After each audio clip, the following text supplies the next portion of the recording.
Bismillahirrahmanirrahim. Bonjour à tout le monde.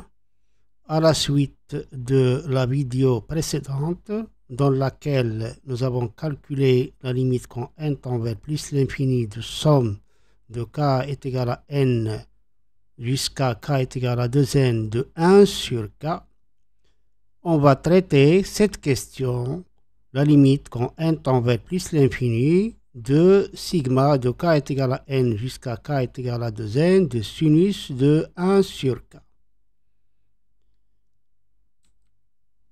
Donc voilà la question. Notre but, c'est de calculer la limite quand n tend vers plus l'infini de sigma de k est égal à n jusqu'à k est égal à 2n de sinus de 1 sur k. En premier lieu, je vais rappeler le résultat de la vidéo précédente. Nous avons démontré que la limite quand n tend vers plus l'infini de sigma de k est égal à n jusqu'à k est égal à 2n de 1 sur k est égal à ln de 2. Alors, si on fait une petite analyse de cette somme, et si on veut introduire ce résultat, ou bien si on veut utiliser ce résultat, on peut penser à utiliser une inégalité de la fonction sinus.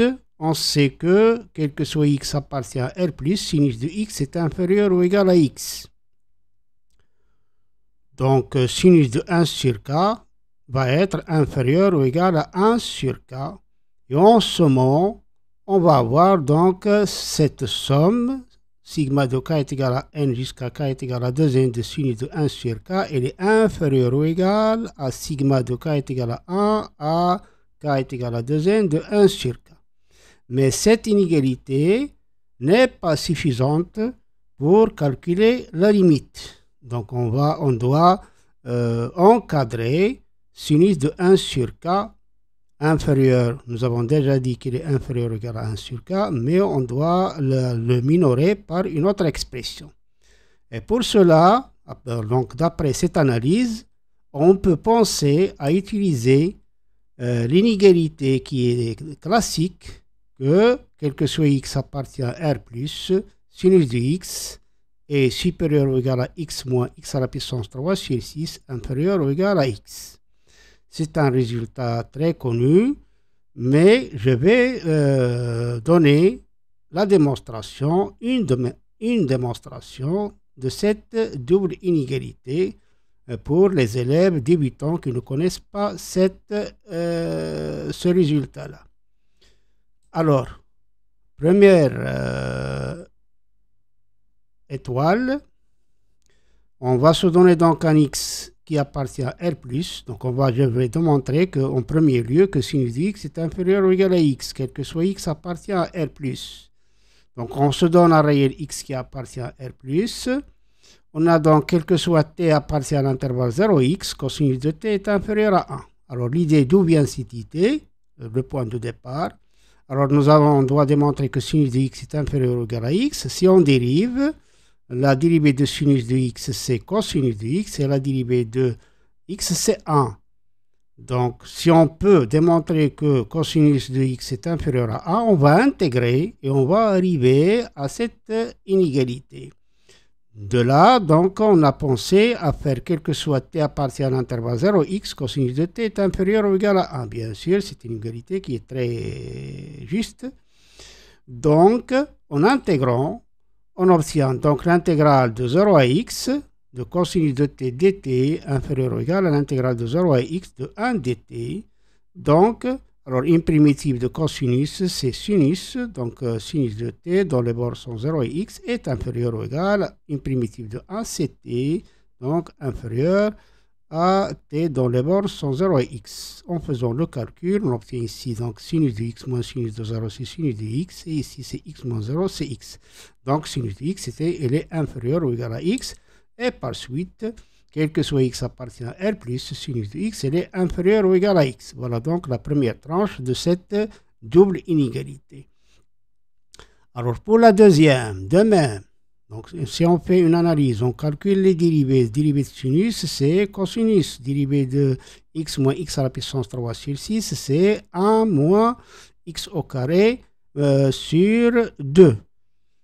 Puis si on dérive une deuxième fois, la dérivée de cosinus de x, c'est moins sinus de t. Ici, on va obtenir donc, c'est moins sinus de t. Ici, on va avoir, donc nous avons ici 1, la dérivée de 1 c'est 0. Ici, la dérivée de moins x au carré sur 2, c'est moins x. Donc, on va avoir l'inégalité moins sinus de x est supérieur ou égal à moins x. Donc, si on peut partir de cette inégalité, nous avons donc sinus de x est inférieur ou égal à x. Donc, si on multiplie par moins 1, on va voir bien moins sinus de x est supérieur ou égal à moins x. Donc, je vais partir de ce résultat. Donc, soit x appartient à R+, on a quel que soit t appartient à l'intervalle 0x, d'après le résultat de la première tranche. Nous avons bien sinus de t est inférieur ou égal à t, puisque t est positif. Donc, moins sinus de t est supérieur ou égal à moins t. On va intégrer donc l'intégrale de 0 à x de moins sinus de t dt, il est supérieur ou égal à l'intégrale de 0 à x de moins t dt. Et par suite, une primitive de moins sinus de t, c'est cosinus de t. Et une primitive de moins t, c'est moins t au carré sur 2. Voilà. Et donc, si on fait le calcul, on va obtenir cosinus de x moins cosinus de 0, c'est cosinus de x moins 1. Ici, pour x, c'est moins x carré sur 2. Pour 0, c'est 0. Donc, on obtient cosinus de x moins 1 est supérieur ou égal à moins x au carré sur 2. On va intégrer une deuxième fois, quel que soit x appartient à R+. Donc, d'abord, j'ai écrit le résultat que nous avons trouvé. Donc, quel que soit x appartient à R+, cosinus de x moins 1 est supérieur ou égal à moins x carré sur 2. Maintenant, on va intégrer une deuxième fois cette relation. Donc, nous avons soit x appartient à R+, on a quel que soit t appartient à l'intervalle 0x. Cosinus de t moins 1, il est supérieur ou égal à moins t au carré sur 2. Donc, l'intégrale de 0 à x de cosinus de t moins 1 dt est supérieur ou égal à l'intégrale de 0 à x de moins t au carré sur 2 dt. Et en faisant le calcul, donc une primitive de cosinus de t, c'est sinus de t, une primitive de 1, c'est t. Donc on obtient ici sinus de t moins t dont les bornes sont 0 et x. Il est supérieur ou égal. Une primitive de t au carré, c'est t à la puissance 3 sur 3 multiplié par moins 1,5. Ça donne donc moins t à la puissance 3 sur 6 dont les bornes sont 0 et x. Et par suite, on obtient bien sinus de x moins x. Appliquer cette expression appliquée à x, moins cette expression appliquée à 0, c'est 0. Donc, sinus de x moins x, il est supérieur ou égal à moins x à la puissance 3 sur 6. Voilà. Et parce que l'image de 0 par cette fonction, c'est 0. Et voilà donc, on conclut que nous avons bien, quel que soit x appartient à R+, x moins x à la puissance 3 sur 6 est inférieur ou égal à sinus de x inférieur ou égal à x. Bien sûr, il y a une autre méthode qu'on peut utiliser si on ne connaît pas encore la notion d'intégrale. Donc, on peut considérer les fonctions et faire les études de fonctions. On peut considérer par exemple la fonction u de x égale à sinus de x moins x, faire son tableau de variation et en déduire son signe, et encore utiliser la fonction sinus de x moins x plus x à la puissance 3 sur 6, étudier ces variations et en déduire son signe. Mais la méthode d'intégration, ça donne les résultats un peu plus vite que la méthode d'étude des fonctions. Voilà donc la première étape. Nous avons démontré que quel que soit x appartient à R+, x moins x à la puissance 3 sur 6 est inférieur ou égal à sinus de x inférieur ou égal à x. Maintenant, on va passer à la deuxième étape. De là, on va en déduire cette double inégalité parce que notre but, c'est de calculer la limite de cette suite ou bien de cette somme. Voilà. Alors, on va se donner bien sûr un entier naturel n appartient en étoile. Alors, on va faire varier ici k de n jusqu'à 2n. Donc, pour tout cas de l'ensemble formé par les éléments n, n plus 1, 2n, d'après l'inégalité que nous avons déjà démontrée, puisque 1 sur k, c'est un nombre qui est strictement positif, il appartient à R+. Donc, on peut appliquer l'inégalité précédente. On obtient bien sinus de 1 sur k, il est inférieur ou égal à 1 sur k, supérieur ou égal à 1 sur k, moins 1 sur 6k à la puissance 3. Et maintenant, on va sommer de n jusqu'à 2n, k allant de n jusqu'à 2n. Donc, sigma de k est égal à n jusqu'à k est égal à 2n de la première expression, 1 sur k plus 1 sur 6 à la puissance k, est inférieur ou égal à sigma de k est égal à n jusqu'à k est égal à 2n de sinus de 1 sur k, inférieur ou égal à sigma de k est égal à n jusqu'à k est égal à 2n de 1 sur k.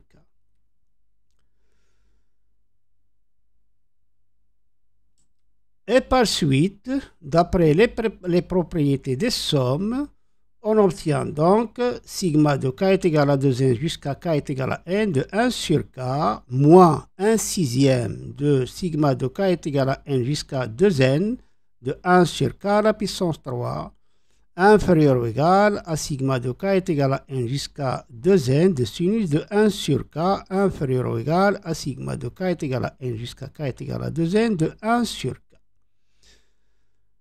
Bien sûr, on sait déjà que la limite quand n tend vers plus l'infini de sigma de k est égal à n jusqu'à k est égal à 2n de 1 sur k, d'après la vidéo précédente et d'après le rapport que nous avons fait dans cette vidéo, elle est égale à ln de 2. Donc la limite de cette somme est égale à ln de 2. La limite de cette somme est égale à ln de 2. Il s'agit maintenant de calculer la limite quand n tend vers plus l'infini de sigma de k est égal à n jusqu'à 2n de 1 sur k à la puissance 3. On va montrer que cette somme elle est égale à 0. Alors pour cela, on va faire un changement de variable dans cette somme. On va poser h est égal à k moins n. Alors si on le fait, on obtient donc sigma de k est égal à n jusqu'à k est égal à 2n de 1 sur k à la puissance 3 égale sigma de h égale. Alors si k est égal à n, h il va être égal à 0. Donc h égale à 0. Si k est égal à 2n, alors h est égal à n. Donc ça va devenir sigma de h est égal à 0 jusqu'à n de 1 sur n plus h à la puissance 3. Parce que k est égal à n plus h. Maintenant, on va viser sur l'utilisation de somme de Riemann. Donc, on va, puisque les sommes de Riemann, ou bien on part de 0 jusqu'à n-1, ou bien on part de h égale à 1 jusqu'à n. Donc, on va isoler le cas de h est égal à 0. Donc, ça donne 1 sur n à la puissance 3. Plus sigma de h égale à 1 jusqu'à n de 1 sur n plus h à la puissance 3. Ici, nous avons fait ce travail pour pouvoir utiliser les sommes de Riemann supérieures, c'est-à-dire sigma de h égale à 1 jusqu'à n. Alors ici, on va, donc nous avons toujours 1 sur n à la puissance 3. Et ici, pour pouvoir faire apparaître une somme de Riemann, on va factoriser au dénominateur par n à la puissance 3. Donc ça donne 1 sur n à la puissance 3 plus sigma de h est égal à 1 jusqu'à n de 1 sur n à la puissance 3 facteur de 1 plus h sur n à la puissance 3. Et on va faire sortir la constante 1 sur n à la puissance 3. Donc nous avons toujours 1 sur n à la puissance 3 plus 1 sur n au carré. Donc nous avons fait sortir 1 sur n à la puissance 3 en dehors de la somme. Nous l'avons décomposé suivant cette formule pour pouvoir faire apparaître ici une somme de Riemann. Donc plus 1 sur n carré, facteur de 1 sur n, sigma de h égale à 1 jusqu'à n de 1 sur 1 plus h sur n à la puissance 3.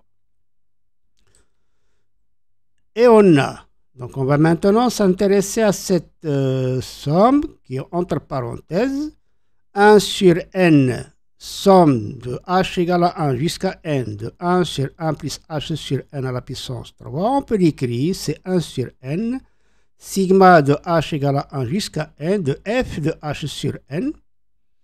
avec f de x, c'est quoi? C'est 1 sur 1 plus x à la puissance 3. C'est très apparent. Voilà, donc f de h sur n, cette expression avec f de x est égal à 1 sur x à la puissance 3. Donc on reconnaît bien que cette somme, c'est la somme de Riemann supérieure associée à la fonction f de x égale à 1 sur 1 plus x à la puissance 3 sur l'intervalle 0,1. Donc, on sait bien que cette fonction-là, elle est continue sur l'intervalle 0,1. Donc, la limite, quand n tend vers plus l'infini de 1 sur n, sigma de h est égal à 1 jusqu'à n de f de h sur n est égal à l'intégrale de 0 à 1 de f de x dx. Elle est égale à cette intégrale. Bien sûr, f est une fonction continue sur l'intervalle fermé 0,1. Donc, cette intégrale, il appartient bien à R, c'est un nombre réel, il existe dans R, donc il appartient à R. Et par suite, donc on ne va pas la calculer, pourquoi? Parce qu'on va se contenter de voir que cette limite, la limite de cette expression existe dans R, et on va multiplier par une suite qui tend vers 0. La limite quand n tend vers plus l'infini de 1 sur n carré, elle est égale à 0, multipliée par un nombre réel, c'est 0. Donc inutile d'aller calculer cette intégrale, et si on veut le faire, ça se fait facilement. Donc, la limite quand n tend vers plus l'infini de 1 sur n, sigma de h égale à 1 jusqu'à n de 1 sur 1 plus h sur n à la puissance 3 égale à l'intégrale de 0 à 1 de f de x dx, donc c'est un nombre réel. Voilà. Et par suite, comme je l'ai dit, si on multiplie par 1 sur n carré, c'est une suite qui tend vers 0. Cette suite, elle tend vers un nombre réel, donc la limite du produit, elle est égale à 0. D'où la limite quand n tend vers plus l'infini de sigma de k est égal à n jusqu'à 2n de 1 sur k à la puissance 3 est égale à 0, d'après la formule que nous avons écrite pour cette somme, elle est égale à donc 1 sur n à la puissance 3 multiplié par cette expression, puisque la limite quand n tend vers plus l'infini de 1 sur n à la puissance 3 est égale à 0. Et nous avons démontré que la limite de toute cette expression est égale à 0. Donc la limite quand n tend vers plus l'infini de sigma de k est égale à n jusqu'à 2n de 1 sur k à la puissance 3, elle est égale à 0. Voilà, donc on passe maintenant à la quatrième étape, c'est le calcul final de la limite demandée, de notre limite.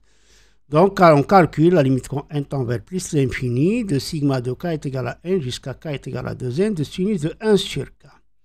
Alors, nous avons bien établi cette double inégalité. On a sigma de k est égal à n jusqu'à k est égal à 2n de 1 sur k moins 1 sixième de sigma de k est égal à n jusqu'à 2n de 1 sur k à la puissance 3.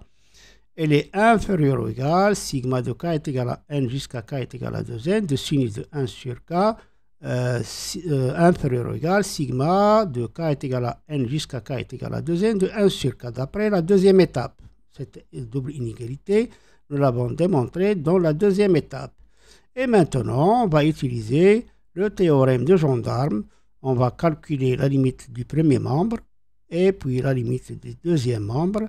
Bien sûr, on sait que donc la limite du premier membre, on sait que la limite de la première somme elle est égale à ln de 2 et la limite de sigma de k est égale à n à 2n de 1 sur k à la puissance 3 elle est égale à 0 d'après la troisième étape, multiplié par 1 sixième, c'est toujours 0.